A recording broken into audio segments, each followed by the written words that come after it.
Senator Tulfo, Rafi, you may proceed, sir, when you're ready. You have 2 minutes, sir.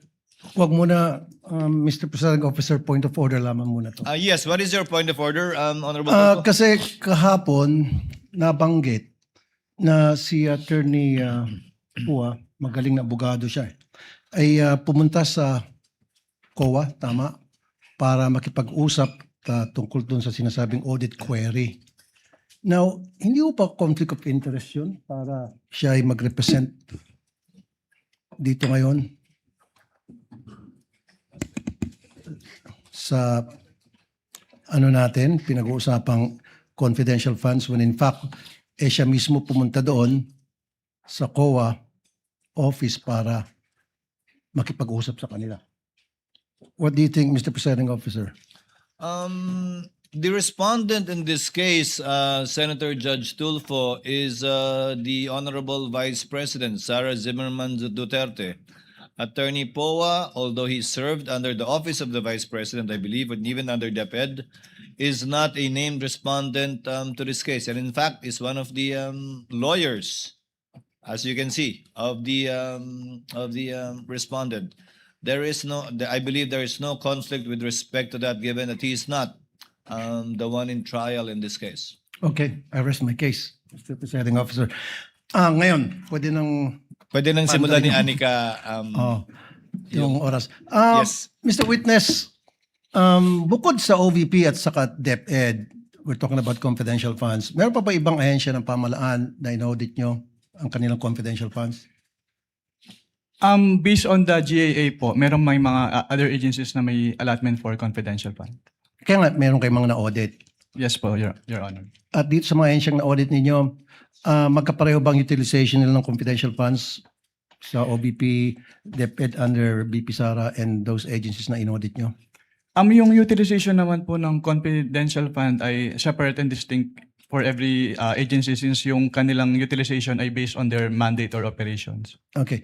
Sila ba'y gumamit ng mga aliases, gumamit ng mga pangalan chichirya, etc.? Yan Para po sa ay mga informants? yan po ay hindi ko na ang alam ko po ay hindi ko po ma-determine based on the documents submitted since hindi naman po naka-indicate dun sa kanilang submission na yung mga pangalan na nandun ay aliases or not. Okay. Noong April 2026, nag-issue kayo ng disallowance sa OVP and its officers para at the same time ipinasusoli nyo yung parte ng confidential funds. Can you repeat your question po, Your Honor? I think that was April of 2025. Nag-issue kayo ng pinasusoli nyo ilang parte ng confidential funds ng OVP. I do not have personal knowledge na po about yan since wala na po ako sa ICFAO noong February 12, 2023 po. Okay. Anong reason ba't pinasusoli yung parte ng confidential funds na disallowed? What are the reasons? Wala po akong personal knowledge about dyan since hindi naman po ako yung nag-issue ng disallowance. Since nung na-issue po yung disallowance ay na-transfer na po ako to other agency of the COA.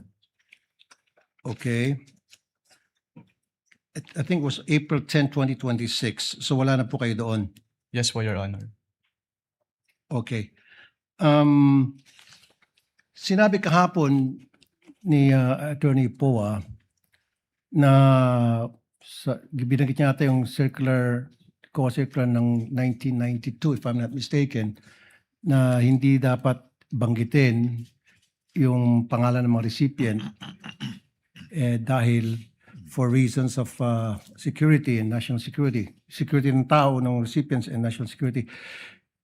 Would it compromise sa tingin po ninyo yung security ng informant kung hihingan nyo sila ng resibo patungkol sa mga gamot na natanggap nila mula sa confidential funds?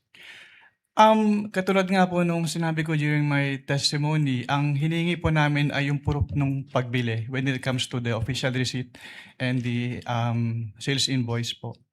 Correct. Alam ba, resibo, bumili ng maintenance or antibiotics, yung ganong klaseng dapat iba ang hinihingi nyo. Yes po, Your Honor. Pero ang sinasabi nila yun daw ay magdi-jeopardize ng magkakaroon ng problema sa national security.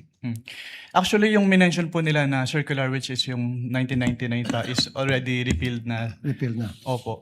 Pero just the same, sa tingin niyo ba yung pagbibili ng chichirya o dili kaya pagbili ng shampoo o suka sa sari-sari store, would that jeopardize the national security kapag yan ay binulgar sa inyo, binigyan ka ng sibo? Hindi po. Thank you.